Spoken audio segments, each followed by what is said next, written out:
ओम देहि मे सौभाग्यम आरोग्यम देहि मे परमं सुखम रूपम देहि जयम देहि यशो देहि देवी प्रचंड जोरदंड दिव्यद्रव विनाशिनी रूपम देहि जयम देहि यशो देहि। हरि ओम मैं ये नबद्धो बलि राजा दानवेन्द्रो महाबलय तेनंताम प्रतिबदनामि रक्षे माचल माचल आयुष्य कामय सस कामय विजय कामय तथैव च आरोग्यम धन कामाश्च सर्वे कामा भवन्तु ते आयुष्यमते कल्याणमस्ते विजयी भवः यशस्वीवान भवः कीर्तिवान भवः। आदरणीय मेरे बात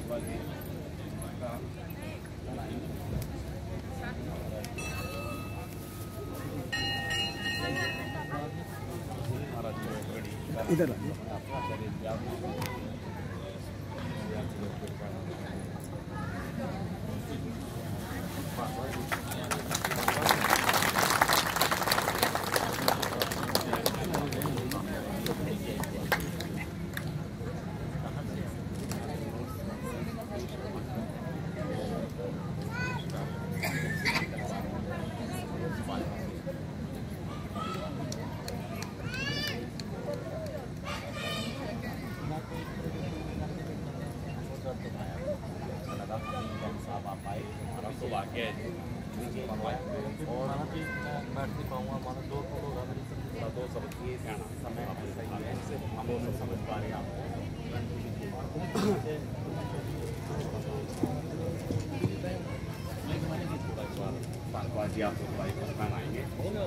बोलिए सियावर रामचंद्र भगवान की जय। परम आदरणीय प्रमुख समाज सेवी बड़े स्नेहशील मिलनसार हसमुख प्रवृत्ति के उदार, जितनी प्रशंसा की जाए उतना कम है और ये कोई मिथ्या प्रशंसा नहीं है, ये सत्य वचन है। आदरणीय विजय जैन जी हम सब लोगों के बीच में उपस्थित हुए हैं, बड़े उदार स्वभाव के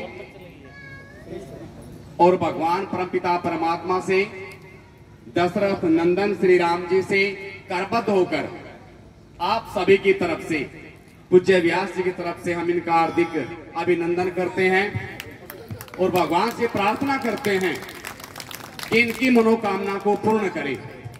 जो भी भाव, जो भी मनोकामना लेकर आप लोगों के चरणों में आपके आशीर्वाद प्राप्ति, भगवान राम जी का आशीर्वाद लेने के लिए पहुंचे हैं, तो प्रभु राम जी, हनुमान जी इनकी सभी मनोकामनाओं को पूर्ण करें।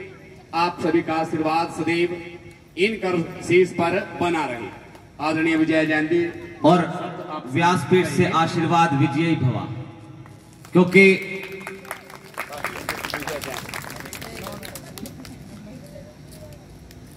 विजय जैन राधे राधे। जय श्री राम।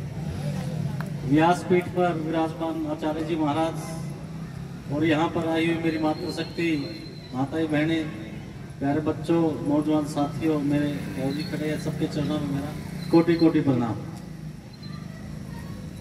बड़े ही सौभाग्यशाली है हम जो इस तरह के धार्मिक उत्सव में हम यहाँ बैठते हैं। मैं तो अपनी जिंदगी का एक रहस्य बताता हूँ कि जो भी आज पाप कर्मों से बचा हुआ हूँ, मेरे ऊपर साधु संतों का बहुत बड़ा आशीर्वाद। क्योंकि जो ये छोटे छोटे बच्चे बैठे हैं, जो माता जी लेके आई, इनका धन्यवाद है। अभी से जो इनके अंदर संस्कार पड़ेंगे, धर्म के संस्कार पड़ेंगे, यहाँ बैठेंगे, इनको पाप पुण्य का पता लगेगा। अदरवाइज तो आज देख लो कि इस तरह नौजवान हमारा नशे की तरफ बच्चा जा रहा है। हम माँ बाप भी कुछ नहीं कर सकते, जब बच्चा इस नरक में चला जाता है तो कुछ नहीं कर पाते। पहले तो हम अपने बच्चों को संभालते नहीं और बाद में पता लगता है कि वो बहुत आगे जा चुका होता है, उससे घर भी बर्बाद हो जाता है और उसका खानदान ही नष्ट हो जाता है, क्योंकि उसको नशा करने के लिए इतना आदी हो जाता है, वो उसको पैसे चाहिए, पैसे नहीं मिलेगा तो वो अपनी माँ का गला भी काट देता है। तो ये हमारे बच्चे नन्हे मुन्ने जो बच्चे बैठे हैं, इन माताओं को कोटि कोटि प्रणाम है कि इस तरह के सत्संग में बच्चों को लेके आए हो। लेकिन आचार्य जी एक बात बताऊंगा, मैं यहाँ पे तो बच्चे बहुत कम है, मैं कॉलोनियों में जाता हूँ तो बच्चे बहुत आते हैं, क्योंकि जितने बड़े सेक्टर होंगे, मॉडल टाउन होगा, उनके बच्चे मम्मी का कमरा अलग है, पापा का अलग है, बहन का अलग है, भाई का अलग है। हमें ये नहीं पता होता कि हमारा बच्चा किस टाइम रूम में है, क्या कर रहा है, वो पढ़ रहा है या टीवी देख रहा है, क्या कर रहा है। आज हमें अपने बच्चों को संभालने की जरूरत है, इस तरह के संस्कार डालने की जरूरत है कि कोई भी धार्मिक कार्यक्रम हो। आपने कोरोना में देखा होगा, सब लोग भूल गए थे, नशा वशा सारी चीज भूल गए थे। उस टाइम तो महाराज जी रोटी के भी लाले पड़ गए थे यहाँ पे। लेकिन समाज सेवियों ने, धार्मिक संस्थाओं ने, कोई मंदिर की संस्था थी या राजनीतिक संस्था थी, सबने बहुत साथ दिया। तो वो साथ इसीलिए दिया कि उनके ऊपर आप जैसे संतों का आशीर्वाद था, उनके अंदर धार्मिक संस्कार थे। अगर वो संस्कार नहीं होते, वो फिर अपने नशे में वो तो अपनी बोतल ही ढूंढते। आपने देखा लॉकडाउन खुलने के बाद जो शराबी था वो सीधा सबसे पहले ठेके पे गया। जो हम कहते थे भाई ये भूखा, रोटी नहीं इसके पास, लेकिन शराब के लिए फिर पैसे उसके पास आ गए। तो जैसी संगत वैसी रंगत। हम लोग इस तरह की कथा में आकर के बड़े सौभाग्यशाली होते हैं कि हमें कम से कम यहाँ की ये पता लगता है कि हमें किसी दूसरे का भला नहीं कर सकते तो बुरा भी नहीं करना चाहिए।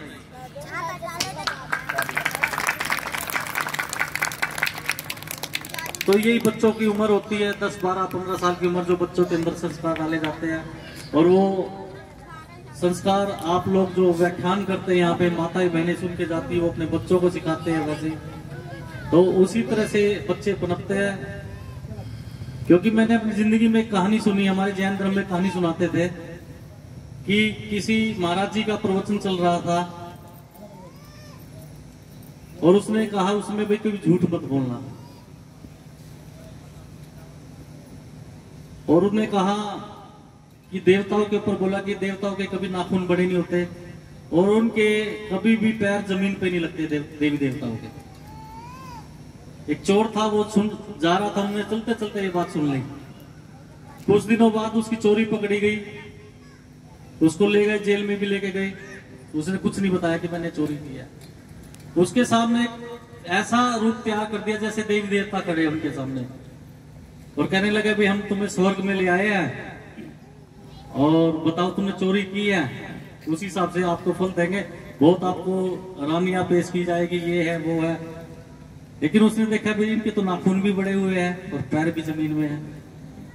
उसने कुछ नहीं बताया, वो बच गया। लास्ट में उन्होंने कहा भाई हमने इतना रूप धारण कर लिया था, देवी देवताओं का भी आपने बताया नहीं। उन्होंने कहा हमने गुरु महाराज की एक कथा सुनी थी जिसमें उन्होंने बताया कि देवी देवता कभी पैर जमीन पे नहीं होते, उसके जमीन से 1 फुट 2 फुट ऊपर ही होते उसके पैर, और कभी उसके नाखून नहीं बढ़ते, आप सबके बड़े हुए थे। तो उसको राजा ने इनाम दिया कि आपने किसी संत के वाणी के ऊपर आपने श्रद्धा रखी जिसकी वजह से आप बच गए, लेकिन मैं आपको इनाम देता हूँ। उन्होंने उसको अपना मंत्री रख लिया। एक गुरु के ऊपर उन्होंने श्रद्धा की और जाने लगे वहां पे दोबारा से। तो गुरु की तो इतनी महिमा होती है। तो आप सब इतनी गर्मी में यहाँ बैठे हैं, मैं तो भाई साहब से प्रार्थना कर रहा था कल 3-4 कूलर एक्स्ट्रा मंगा देना, क्योंकि हमारी बहनें हाथ से ही पंखा कर रही है। गर्मी भी काफी है 2-3 दिन से। तो जिस हिसाब से हमारी बहनें बैठी, कूलर कम है यहाँ। तो आज के दिन फैसिलिटी चाहिए महाराज जी, कोई भी काम है। मैं तो इन बहनों माताओं की हिम्मत मानता हूँ कि इतनी गर्मी में बैठी है, इनको कोटि कोटि नमन है मेरा। और महाराज जी का और सभी देवी देवताओं का हम सब पर आशीर्वाद बना रहे। हमारी बहनें माताएं जिनसे हमें सीख मिलती है, मैं एक बार फिर व्यासपीठ को नमन करते हुए कोटि कोटि प्रणाम करता हूं। और भाई सुमेर जी का और पूरी टीम का धन्यवाद करता हूं कि इन्होंने मुझे ऐसा पावन आशीर्वाद लेने का अवसर प्रदान किया। आप सबका बहुत बहुत धन्यवाद, कोटि कोटि प्रणाम। जैन साहब का भी बहुत बहुत धन्यवाद करते हैं, आभार व्यक्त करते हैं। इतने अनमोल कीमती समय में से कुछ समय हम लोगों के लिए निकाला, तत्पर तैयार हो गए। जब कहते कि साथी भाई साहब सुमेर जी गए, बोले जी ये तो मेरा सौभाग्य होगा, मैं राम कथा में जाऊंगा, अपनी माताओं बहनों से मिलूंगा, रूबरू उनसे होने का मुझे मौका मिलेगा। ये तो बहाने ढूंढते रहते हैं, कोई बुलाए इस जगह पे, ऐसी में कुछ मेरे हाथ से कुछ समाज सेवा हो सके, विप्रजनों का कल्याण हो सके कुछ उनके लिए। तो भगवान परमात्मा से, श्री सीताराम जी से करबद्ध होकर के प्रार्थना करते हैं, इनकी मनोकामना को पूर्ण करें। आप सभी माताओं बहनों का आशीर्वाद सदैव इनके शीश पर बना रहे। बोलिए सियावर रामचंद्र भगवान की जय। बोलिए सच्चे दरबार की जय। 5 कारण हो गए थे श्री राम जी के जन्म के। भगवान शंकर जी मां पार्वती से कहते हैं कि वो देखो। मां पार्वती बोले कि क्या? भय प्रकट कृपाला दीन दयाला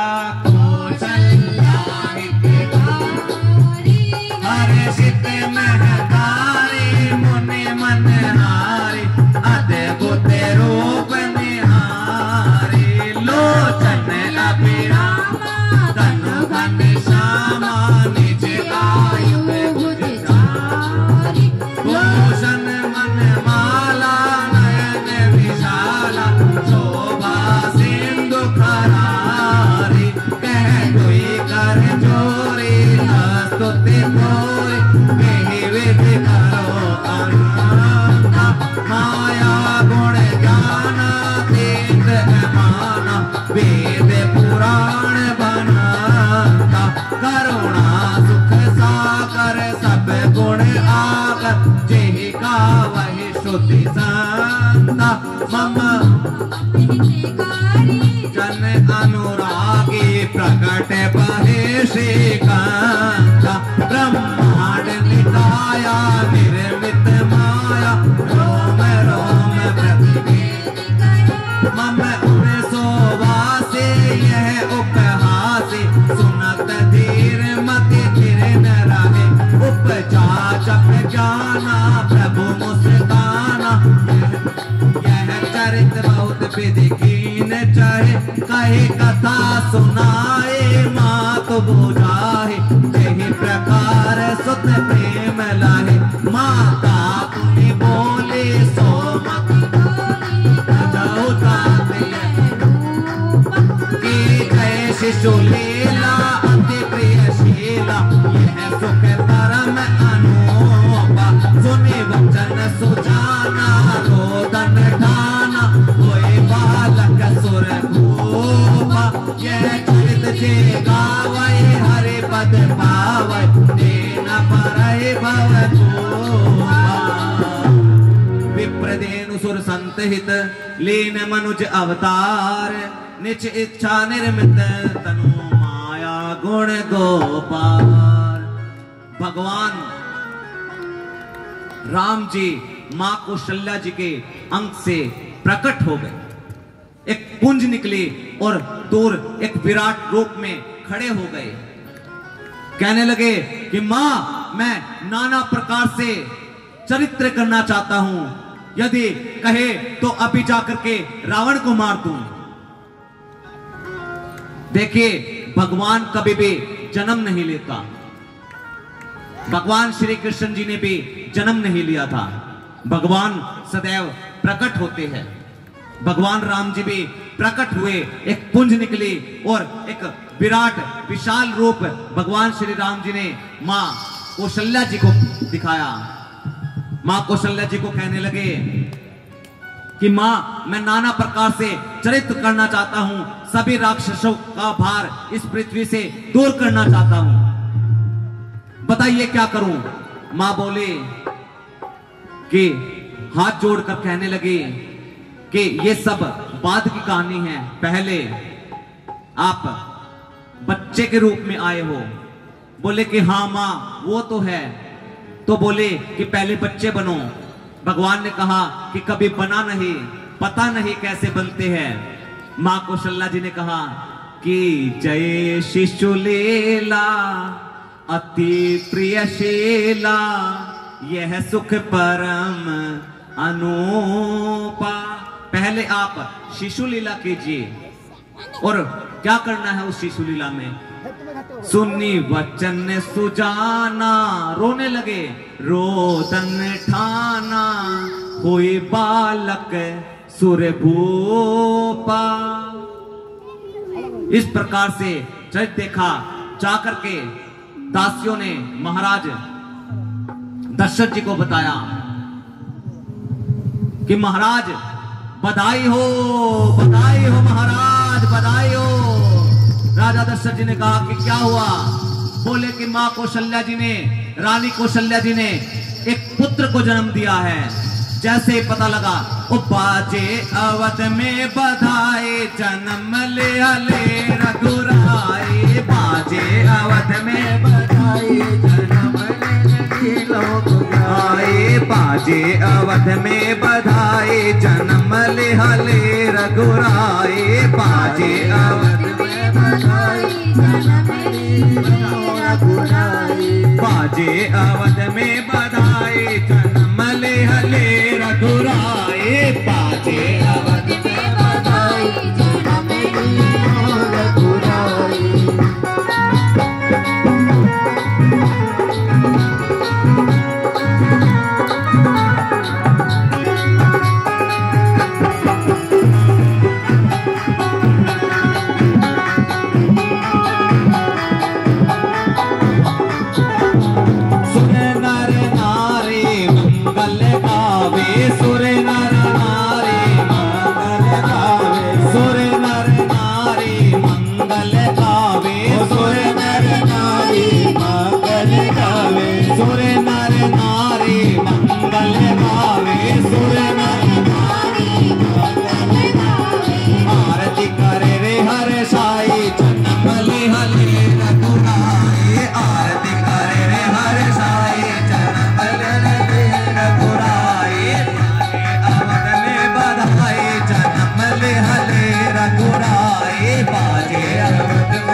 दशरथ जी का जन्नवा लुटावे, राजा दशरथ जी का जन्नवा लुटावे, राजा दशरथ जी का जन्नवा लुटावे, राजा दशरथ जी का जन्नवा लुटावे, राजा दशरथ जी का जन्नवा लुटावे, राजा दशरथ जी का जन्नवा लुटावे, घरे घरे बाजे शहनाई रघुराई, घरे घरे बाजे शहनाई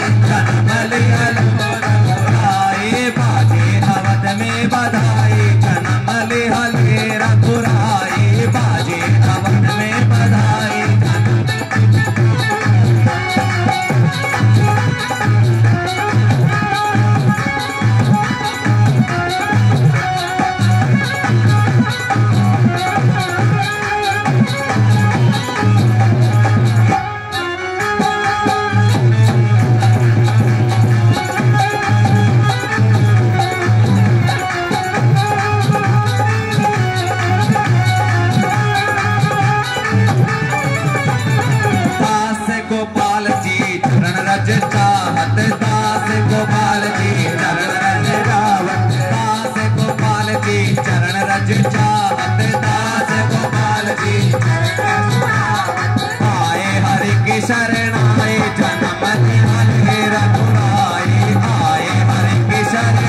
गजनवा